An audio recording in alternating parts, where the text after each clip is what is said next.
O desejado de todas as nações. Capítulo 40. Uma noite no lago. Este capítulo se baseia em Mateus capítulo 14, versos 22 a 33, Marcos capítulo 6, versos 45 a 52 e João capítulo 6, versos 14 a 21. Sentado na relvosa planície, ao crepúsculo de uma tarde de primavera, comeu o povo do alimento que Cristo provera. As palavras por ele ouvidas naquele dia soaram-lhes aos ouvidos como a voz de Deus. As obras de cura que presenciaram eram tais que só o poder divino as poderia realizar. Mas o milagre dos pães tocou a todos naquela vasta multidão. Todos participaram de seus benefícios. Nos dias de Moisés, Deus alimentara Israel com o maná no deserto. E quem era este que os alimentara naquele dia, senão aquele de quem Moisés tinha profetizado? Poder algum humano poderia criar, de 5 pães de cevada e 2 peixinhos, alimento bastante para saciar milhares de criaturas famintas? E disseram uns aos outros: Este é verdadeiramente o profeta que devia vir ao mundo. Durante todo o dia essa convicção se robustecera. Aquele ato, que tudo coroou, é a afirmação de que o longamente esperado libertador se acha entre eles. As esperanças do povo vão subindo de ponto. É este aquele que há de tornar a Judéia um paraíso terrestre, uma terra que mana leite e mel. Pode satisfazer todo desejo, pode derribar o poder dos odiados romanos, pode libertar Judá e Jerusalém, pode curar os soldados feridos na batalha, abastecer exércitos inteiros de alimento, conquistar as nações e dar a Israel o domínio longamente ambicionado. Em seu entusiasmo, o povo estava disposto a coroá-lo imediatamente rei. Veem que ele não faz nenhum esforço para atrair a atenção ou conquistar honras para si. A esse respeito, difere essencialmente dos sacerdotes e principais e temem que não venha nunca a reclamar seus direitos ao trono de Davi. Consultando-o entre si, concordaram em apoderar-se dele por força e proclamá-lo rei de Israel. Os discípulos unem-se à multidão em declarar que o trono de Davi é a legítima herança de seu mestre. É a modéstia de Cristo, dizem, que o faz recusar essa honra. Que o povo exalte seu libertador. Que os arrogantes sacerdotes e principais sejam forçados a honrar aquele que vem revestido de autoridade divina. Tomam ansiosamente providências para executar seu desígnio, mas Jesus vê o que está em andamento e compreende, como eles não o podem fazer, o resultado desse movimento. Mesmo então, estavam os sacerdotes e principais a lhe buscar a vida. Acusavam-no de desviar deles o povo. Violência e insurreição seguir-se-iam a qualquer esforço para o colocar no trono e prejudicar-se-ia a obra do reino espiritual. O plano deveria ser impedido sem demora. Chamando os discípulos, Jesus ordena-lhes que tomem o barco e voltem imediatamente para Cafarnaum, deixando-o para despedir a multidão. Nunca dantes uma ordem de Cristo parecera tão impossível de cumprir. Os discípulos haviam de há muito esperado um movimento popular para colocar Jesus no trono. Não podiam suportar a ideia de que todo esse entusiasmo viesse a dar em nada. As multidões que estavam congregando para assistir à Páscoa achavam-se ansiosas por ver o novo profeta.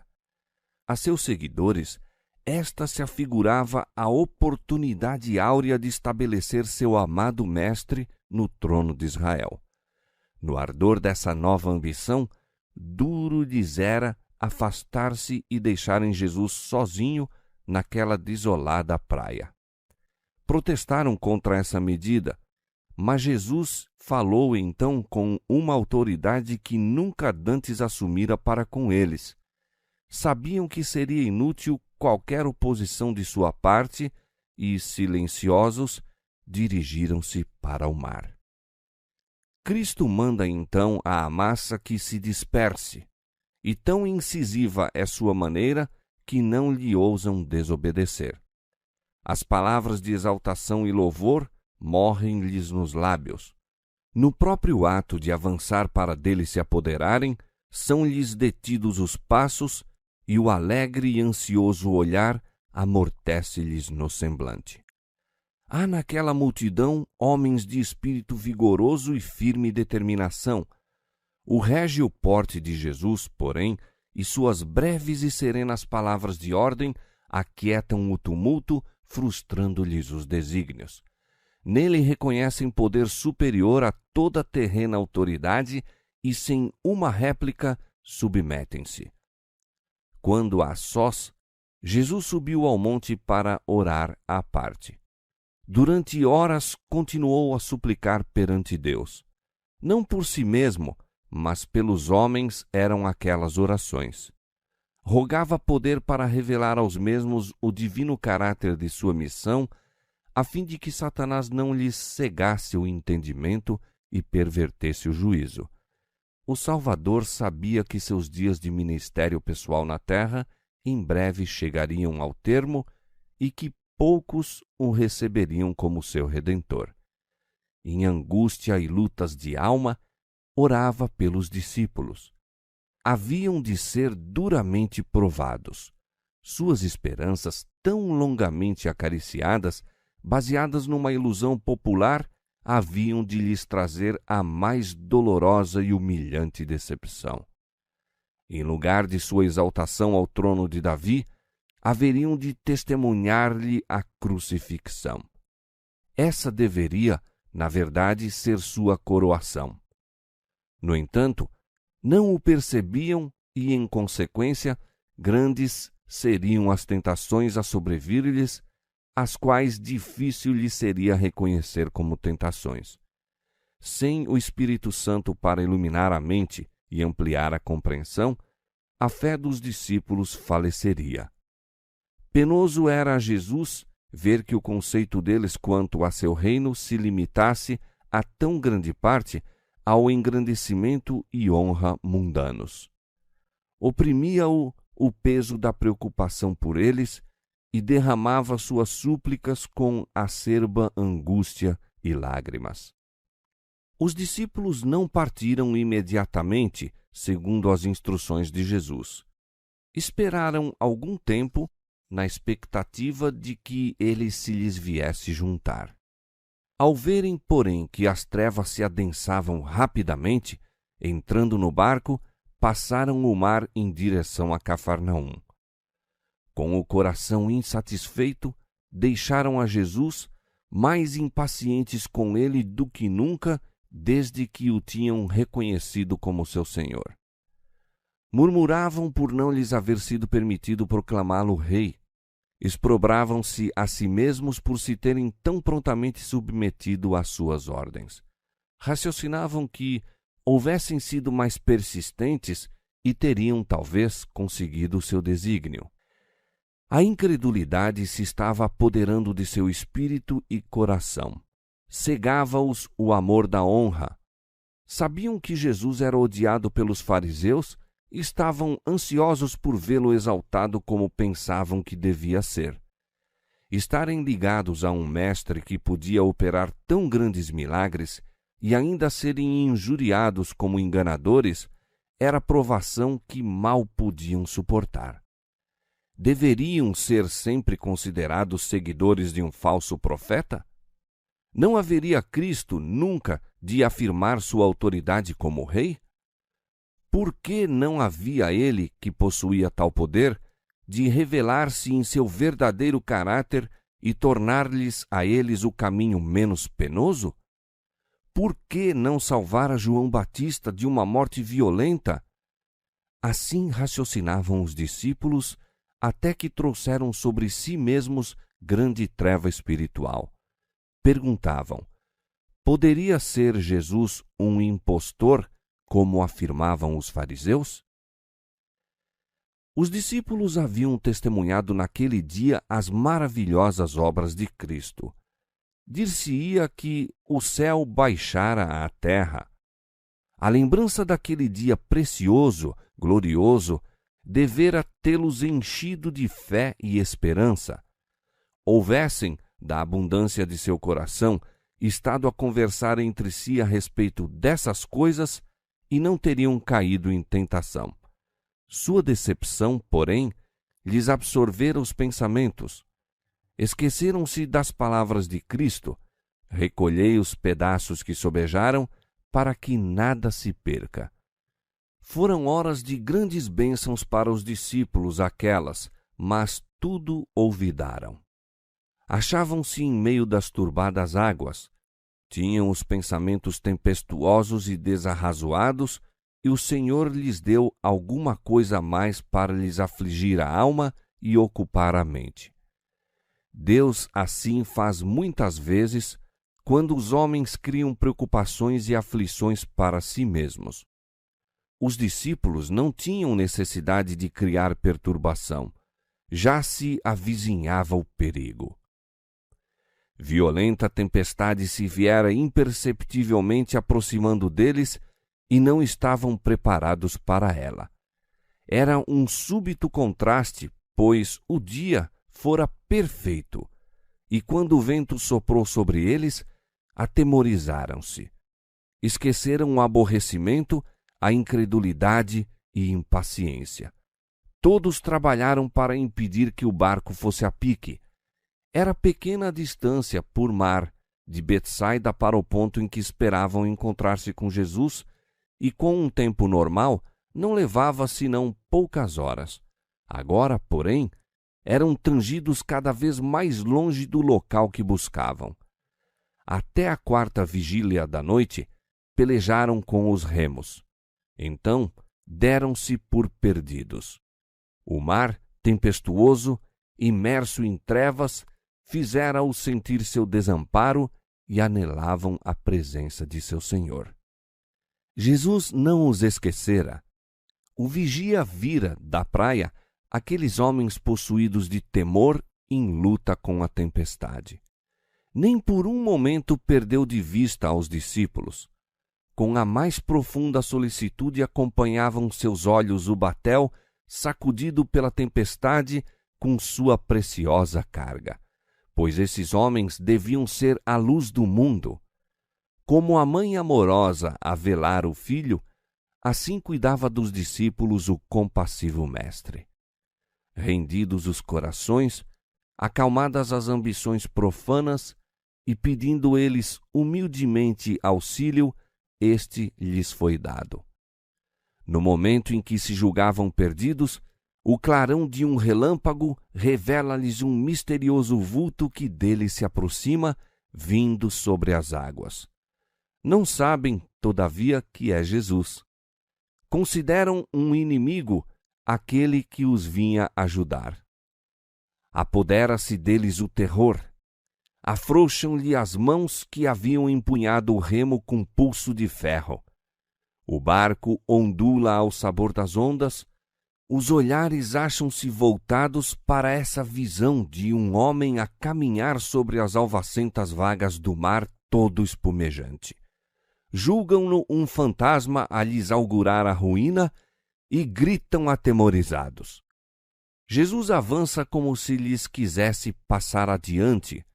Reconhecem-no, porém, e clamam por socorro. Seu amado mestre volve-se, sua voz acalma-lhes os temores. Tende bom ânimo, sou eu, não temais. Logo que puderam acreditar no assombroso fato, Pedro ficou como fora de si de alegria. Como se ainda mal pudesse crer, exclamou: Senhor, se és tu, manda-me ir ter contigo por cima das águas. E ele disse: Vem.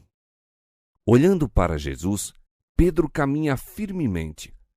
Como satisfeito consigo mesmo, porém, volta-se para os companheiros no barco desviando os olhos do Salvador.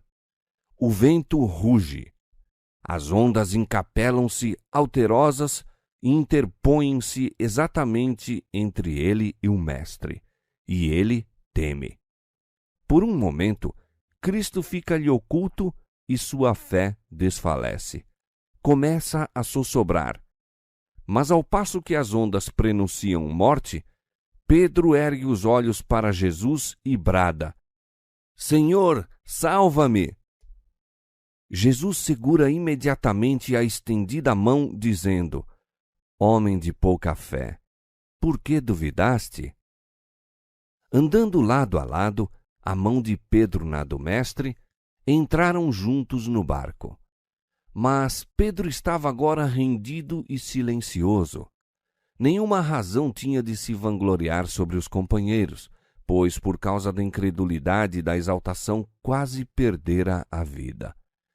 Ao desviar de Cristo o olhar, foi-se-lhe o pé e ei-lo a submergir-se. Quantas vezes, ao sobrevir-nos aflição, fazemos como Pedro? Olhamos para as ondas em lugar de manter os olhos fixos no Salvador. Os pés vacilam e as orgulhosas águas passam por sobre nossa alma. Jesus não disse a Pedro que fosse ter com ele para que perecesse. Não nos chama a segui-lo para depois nos abandonar. Não temas, diz-nos, porque eu te remi. Chamei-te pelo teu nome, tu és meu. Quando passares pelas águas, estarei contigo, e quando pelos rios, eles não te submergirão. Quando passares pelo fogo, não te queimarás, nem a chama arderá em ti, porque eu sou o Senhor teu Deus, o Santo de Israel, o teu Salvador. Isaías 43, versos 1 a 3. Jesus lia o caráter dos discípulos. Sabia quão dolorosamente seria provada a sua fé. Nesse incidente no mar, desejava mostrar a Pedro sua própria fraqueza, que sua segurança dependia constantemente do poder divino. Em meio das tempestades da tentação, só podia andar em segurança quando, desconfiando inteiramente de si mesmo, descansasse no Salvador. Era no ponto que mais forte se julgava que Pedro era fraco, e enquanto não discernisse sua fraqueza, não poderia compreender quanto necessitava de confiar em Cristo. Houvesse aprendido a lição que Jesus lhe buscou ensinar naquele incidente no lago, e não teria fracassado quando a grande prova lhe sobreveio. Dia a dia instrui Deus a seus filhos. Pelas circunstâncias da vida diária, prepara-os para a parte que têm de desempenhar naquele mais vasto cenário que sua providência lhes designou. É o resultado de sua diária prova que determina a vitória ou derrota deles na grande crise da vida. Os que deixam de compreender sua contínua dependência de Deus serão vencidos pela tentação. Podemos entender agora que nosso pé se acha firme e jamais seremos abalados. Podemos dizer com confiança: eu sei em quem tenho crido, coisa alguma pode abalar minha confiança em Deus e sua palavra. Mas Satanás está planejando aproveitar-se de nossos traços de caráter hereditários e cultivados e cegar-nos os olhos para nossas necessidades e defeitos.